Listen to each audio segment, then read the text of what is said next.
In a village where kindness still spoke louder than words, one man's heart saved a woman at her lowest, only to be shattered when love turned into a betrayal. But as the ancestors say, the drumbeat of truth never stops echoing.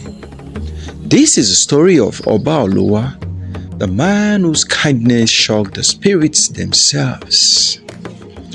Long ago, in the peaceful village of Aloriashe, lived a quiet, hard-working man named Obaloluwa. People called him Oba, short for his name, which meant God is King. He lived in a small but neat compound filled with fruit trees and chickens, which he raised and sold to feed his elderly mother. One market day, as Oba returned from the town with a sack of corn on his shoulder, he heard soft weeping by the riverbank. Curious and concerned, he walked towards the sound and found a young pregnant woman, her clothes soaked with mud, her belly round and her eyes swollen with tears. She flinched when she saw him. "Please, I don't want any trouble," she said, her voice trembling. Oba knelt behind her gently. "Oh, what's your name, sister? What's your name?" "Abeni," she said. "Whoa, why are you here alone?" "My lover left me. He said the baby wasn't his. My family disowned me. I have nowhere to go." Oba's heart softened like ripe mango in the sun. Without hesitation, he offered her his wrapper and helped her up. Oba took Abeni home, bathed her and her wounds, fed her hot yam porridge, and let her sleep on his own mat while he rested outside. His mother raised an eyebrow but said nothing, sensing his intentions were pure. Months passed, and Abeni gave birth to a baby boy, strong and beautiful like the morning sun. Oba named him Ayotunde. Joy has returned. He treated the child like his own and asked Abeni to be his wife. At first, she was hesitant, still haunted by her past, but over time, she saw how gently he treated her and the baby. They married in a simple village ceremony beneath the Iroko tree. Oba built a bigger hut, started a palm wine business, and life became sweet as the honeycomb. The villagers admired Oba. Wow, see how a Rima behaves. He's too gentle, very nice. Wow, what a man indeed.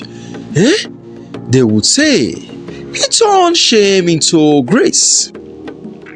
But as time passed, Abeni's heart began to wander. One day at the village festival, she spotted Bamidele, her hair's lover, the man who had abandoned her. He had returned from the city with new clothes, gold rings, and a loud laugh. And though Oba had given her peace, Bamidele brought back the thrill. He winked at her.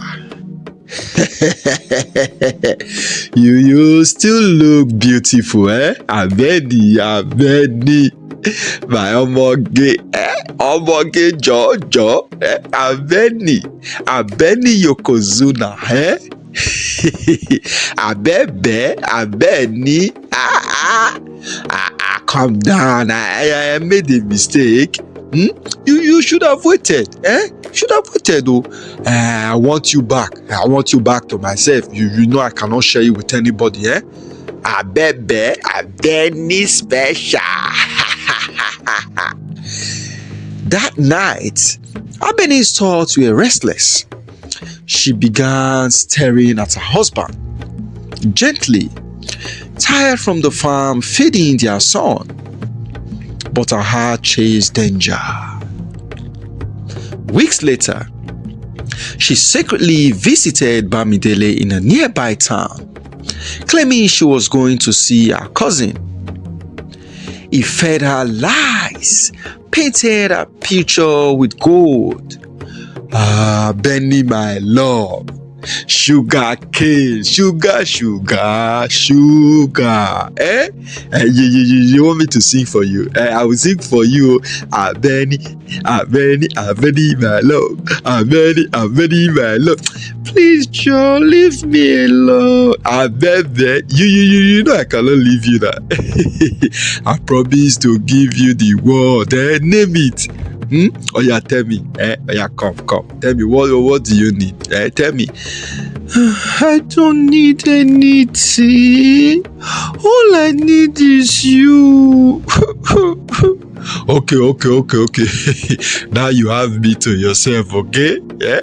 You have me to yourself. No woman comes near. Baby. Eventually, Abeni packed some clothes, took her son and vanished without a word. Oba was devastated. He searched every part, asked every trader, cried to the others, but Abeni was gone. His mother wept every night. But why? I treated her nice, oh mama. I did. I gave her all I had. I treated her as my queen. My son, it is well. It is well. When a blind man starts to see, he throws away the stick that helped him over his dark days. Don't worry, it is well. Meanwhile, Abeni moved into Bamidele's city room, only to discover his sweet words were hollow. He drank, cursed the child, and called him a bastard. He made her beg for food and threatened to throw her out. Stupid woman, I will throw you and your bastard son out of my house. You are a liability. You are a liability. Good for nothing woman. Nonsense. Nonsense ingredient. I bend my ass. The glamour was gone. She lived like a servant, holding her son close every night. One evening, after a terrible beating, she packed what she could and fled. It was a rainy evening when Abeni returned to Oloriashe, soaked and barefooted. Her child clung to her waist.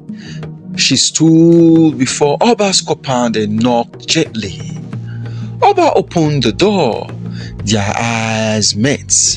Tears ran down her cheeks. I'm sorry. I made a mistake. Forgive me, please. I beg you. Please forgive me, she whispered. Oba stared for a long moment. He looked at Ayotunde, the child he had once betted. The child is still loved. Then he looked at Abeni, the woman he once called his joy. I will never reject this child, he said quietly. But I cannot walk the same road twice and expect a different journey. I can't go to where I was treated badly. I just can't. I can't. I can't, Abeni. I can't. Oba built a hut at the edge of the compound for Abeni and the boy. He provided food and let Ayotunde visit him daily, but his heart remained guarded. The village praised his wisdom. And as for Abeni, she lived in a quiet regret, watching the man she once had walk past her with peace she no longer deserved. Moral of the story: kindness is a crown, but even the softest heart must know when to stop bleeding. Never trade loyalty for excitement, or you may lose gold for glitter. Abeni, Abeni, Abeni, Abeni, oh, Abeni, Abeni mo, Abeni, Abeni wa mama eh. Abeni, Abeni follow money go. Abeni, Abeni leave love for house yo. Abeni, Abeni follow sweet smart go. Abeni, Abeni shakara dey go. Abeni, Abeni neglected love oh. Abeni, Abeni follow sweet smart oh. Abeni, Abeni big stone for gutter oh. Abeni, Abeni throw a goat for yard oh. Abeni, oh Abeni, Abeni, see your life oh. Abeni.